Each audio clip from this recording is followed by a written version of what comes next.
In this series, I focused on the study of human emotions.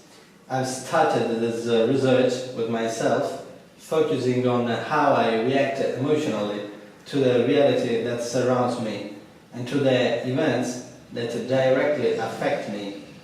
I focused my attention on some emotions that seem to me as the most relevant within my emotional life.